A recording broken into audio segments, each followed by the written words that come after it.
Warning, this game contains flashing lights, loud noises, and lots of jump scares. Ooh! Actually, I'm going to turn that down a bit. Hello, ladies and gentlemen. The Blue Hedgehog 2010 here, returning to you with another Let's Play on hoping that I fill up Tuesdays through Fridays gap until I go on ahead and post off Phoenix Wright. I did make a Facebook page post on my page that I would be releasing the playthrough of Phoenix Wright on January 26th, but if things don't work out the way that they're working out as of now, I will be filling up the gaps until I am able to post them up by playing small games as such. Before we get started here, I know what a lot of you are thinking. Gary, what the fuck? You just completed 2020 mode. You want to put yourself through that shit again? No, not necessarily, but considering that I just went through custom night for you guys, I figured I'd go through this game and show off nights 1 through 6 only.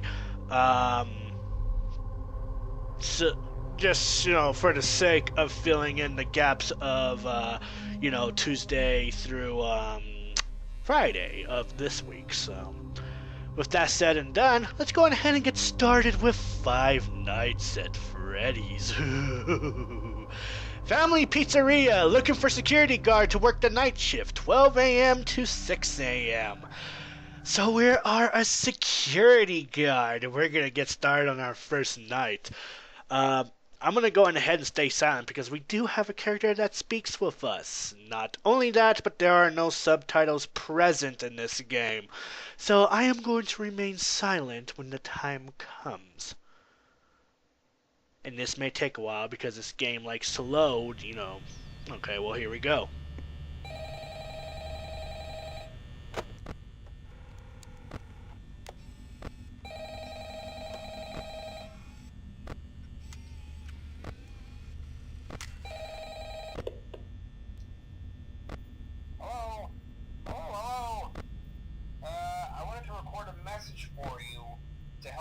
Settled in on your first night. I actually worked in that office before you. I'm finishing up my last week now, as a matter of fact, so I know it can be a bit overwhelming, but I'm here to tell you there's nothing to worry about. You'll be fine.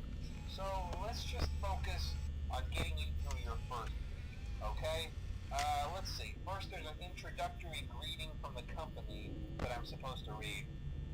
It's kind of a legal thing, Welcome to Fazbear's Pizza, a magical place for kids and grown-ups alike, where fantasy and fun come to life. Fazbear Entertainment is not responsible for damage to property or person. Upon discovering that damage or death has occurred, a missing person report will be filed within 90 days or as soon as property and premises have been thoroughly cleaned and bleached and the carpets have been replaced. Blah, blah, blah. Now, that might sound bad, I know, but there's really nothing to worry about. The animatronic characters here do get a bit quirky at night, but do I blame them? No. If I were forced to sing those same stupid songs for 20 years and I never got a bath, I'd probably be a bit irritable at night too. So remember, these characters hold a special place in the hearts of children and we need to show them a little respect, right? Okay. So just be aware, the characters do tend to wander a bit. They're left in some kind of free roaming mode at night. Something about their servos locking up if they get turned off for too long. They used to be allowed to walk around during the day too, but then there was the bite of 87. Yeah. It's amazing that the human body can live without the frontal lobe, Now concerning your safety, the only real risk to you as a night watchman here, if any, is the fact that these characters, if they happen to see you after hours, probably won't recognize you as a person. They'll most likely see you as a metal endoskeleton without its costume on. Now, since that's against the rules here at Freddy Fazbear's Pizza, they'll probably try to forcefully stuff you inside a Freddy Fazbear suit. Now, that wouldn't be so bad if the suits themselves weren't filled with cross beams, wires, and animatronic devices, especially around the facial area. So you can imagine how having your head forcibly pressed inside one of those could cause a bit of discomfort and death. The only parts of you that would likely see the light of day again would be your eyeballs and teeth that pop out the front of the mask. Yeah, they don't tell you these things when you sign up. But hey, first station of the breeze. I'll chat with you tomorrow. Check those cameras and remember to close the doors only if absolutely necessary. Gotta conserve power. Alright, good night. Good night. Welcome to night 1 of Five Nights at Freddy's. As he's mentioned, there are some animatronics that we have to keep an eye on. This is a quirky point-and-click adventure game set in a I'd like to say an abandoned pizzeria, but I've been told wrong before. It's not actually quite abandoned. It looks like one of our friends are coming out to play. So let's see where our friend is at. Ah, there he is. There's Bonnie. So we gotta keep an eye on these three main animatronics right here. Bonnie, Chica, and Freddy. Now, nights 1 through 3 in particular, Freddy doesn't really do much of anything, and neither does Chica for the most part. Oh, hi, Bonnie. You got a disturbing little face there. It's so pretty. I just want to hug you. Yeah, so nights 1 through 3, Freddy and Chica, for the most part, doesn't do anything of the sort, so you just gotta keep an eye on those three. We also get introduced to Foxy in Pirate Cove in, I think, Night 2, but he really doesn't do anything in Night 2. We get told on what's hidden in Pirate Cove, but we also do have to keep an eye on Bonnie, since he is the only active one as of right now. This is how the game works. You gotta, check your lights, close doors whenever necessary. You gotta conserve power. You got power usage right here. If you use lights, close the doors, check your cameras, the power decreases ever so, rapidly fast. And you do have a strict time limit. You have to last until 6 a.m. in each night. So what you need to do, honestly, is just, keep an eye on the doors. Bonnie will be the only one active. But you can, however, check cameras to see where Bonnie is at for the time being.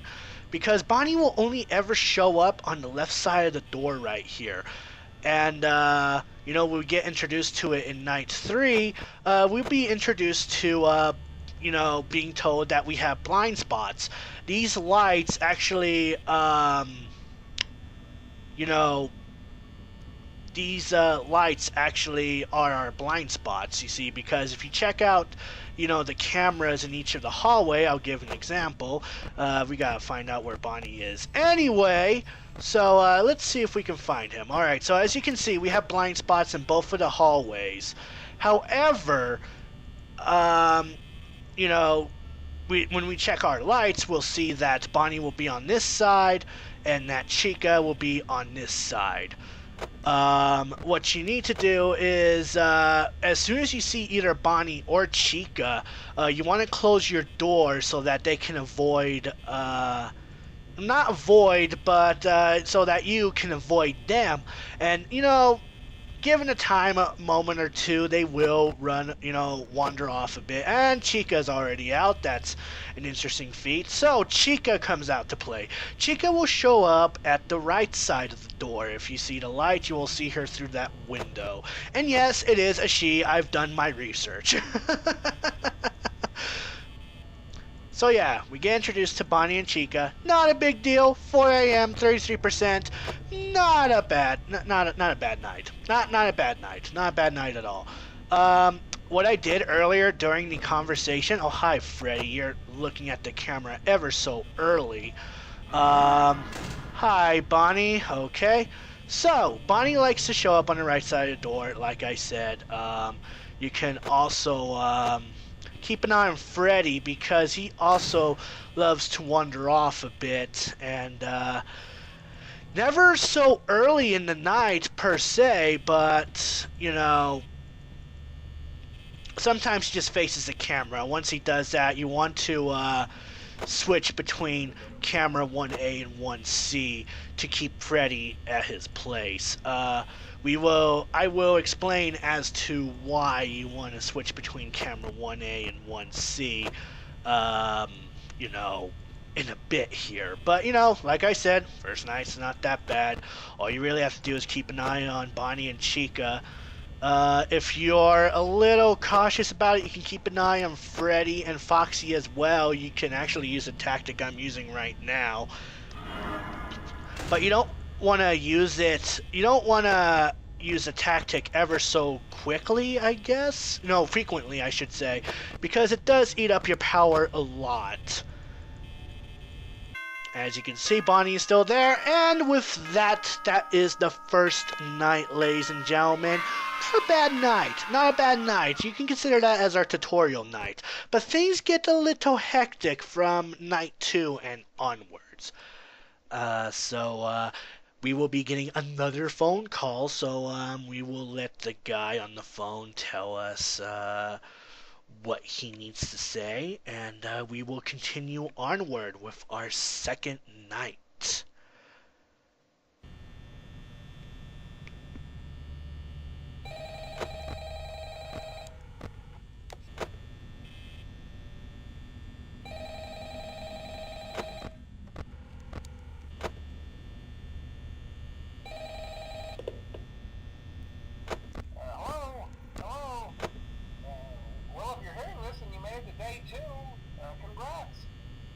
I won't talk quite as long this time since Freddy and his friends tend to become more active as the week progresses. It might be a good idea to peek at those cameras while I talk, just to make sure everyone's in their proper place, you know. Interestingly enough, Freddy himself doesn't come off stage very often. I've heard he becomes a lot more active in the dark, though, so hey, I guess that's one more reason not to run out of power, right? I also want to emphasize the importance of using your door lights. There are blind spots in your camera views, and those blind spots happen to be right outside your doors. So if you can't find something or someone on your cameras, be sure to check the door lights. You might only have a few seconds to react. Not that you would be in any danger, of course. I'm not implying that. Also, check on the curtain in Pirate Cove from time to time. The character in there seems unique in that he becomes more active if the cameras remain off for long periods of time. I guess he doesn't like being watched. I don't know. Anyway, I'm sure you have everything under control. Talk to you soon. Alrighty, so that was another conversation. As you can see, Bonnie and Chica are already out. Freddy is frequently looking at the camera, and now we have been told that we need to keep an eye on Pirate's Cove. Interestingly enough, now things get, more fun. Yeah, we are done with the first night, so now things get real. As you notice in the first night, I actually pressed... You might have heard like a little bicycle horn of such. That is the Easter egg in this game. If you happen to press Freddy Fazbear nose on the poster, that actually plays a little bicycle horn, so that's interesting. That's a little fun Easter egg, I'm not gonna lie. So what you're gonna have to do is, again, just frequently check your cameras between 1A and 1C to keep an eye on Foxy and Freddy. As you can see, Freddy is facing in my direction. Now that I have looked at him, the next time I'll be checking my cameras, he will be back in position like so. So, I mean, it's not that bad. It is not that bad at all, ladies and gentlemen. It's quite, it's easy to pick up, to say the least. This game actually was made by one person known as Scott Cawthon. Scott actually created more games on the Android tablet, but it wasn't really recognized, and he wasn't feeling at all praise with his work. And why blame the guy if it's not getting any positive feedback and he's not getting much net gain out of it? Then why should he continue, right? Well, according to websites that I've read, Scott Cawthon received negative comments about NPCs in his earlier games looking like animatronics. So he actually took the negative comments and, turned it into 4, 5 creepy little animatronics that wants to attack you. And this is where it leads into Five Nights at Freddy's. A bit of a backstory that's kind of screwed up here, but I'll go into it anyway. So, Freddy Fazbear Entertainment is the owner of Freddy Fazbear Pizza, the one that we are in right now. This isn't a move around look, you're stationary throughout these 5 nights, and it's interesting and it's scary because you can't move at all. You're left in anticipation to try to figure out what's coming at you. Your wits and your sense of hearing are your friends in this game. You want to be sure that you hear in very carefully because there is a camera feed, like I showed off in, night 1, that there is no camera feed whatsoever in the kitchen, and that's in camera 6 if you're curious. You can only hear sounds coming from there. Now, people like to say that that's where Golden Freddy may be hiding, and for the most part, that may be true. It may be the fact that Golden Freddy is hiding there. So, nothing really interesting goes on, but, in night 2. Again, you just gotta keep an eye out and, just check your doors every now and again. Check them frequently because you do not want Bonnie or Chica to end your life. See, if I were late to close the door, he would have... Bonnie and Chica can actually trip wires in these doors to make them malfunction and not want to close. Interestingly enough, that leaves you vulnerable to either Freddy or Foxy in the later nights. To actually just get it over with, all you really have to do is just check your camera and again just lift it down and you'll be greeted with either Bonnie or Chica respectively. So there's that. At any rate, it is already 4 a.m. It's going by a little slow, I'm not gonna lie, but again, this is the beginning of the game, so I am not complaining. Hi, Bonnie. Alright, hopefully I didn't screw that up. I'm pretty sure I didn't. Okay, good. Yeah, you want to be on your toes throughout these nights because if you happen to be caught guard, you will be caught by Bina, really? I meant Chica and Bonnie.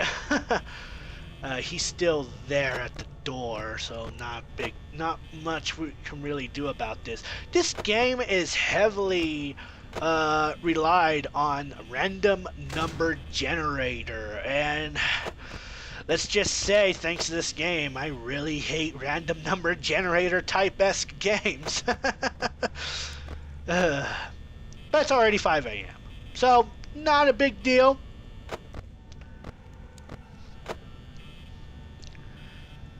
Bit of an interesting story of Five Nights at Freddy's. The lore is kind of fucked up. I'll actually leave the link in the description below if you want some theories and some backstory. But what you really need to know about this game is that there are 5 animatronics that want to kill you. And yes, you heard me right, there are 5. We will be introduced to Foxy in a bit here, but we only know of 3. That's Bonnie, Chica, and Freddy themselves. Foxy loves to hang around at Pirate's Cove. You gotta keep an eye on him frequently. But, like I stated in, 2020 mode, he has mood swings like no one else's business. And because of that, it makes it difficult to telegraph what he's going to do. So, what you really just need to do is just keep an eye on him, because if you don't, he will eventually make it out of his curtains, run down to your left door. Oh shit, my fucking game minimized. Sorry about that, ladies and gentlemen. My game minimized for some odd reason, but we made it through night 2.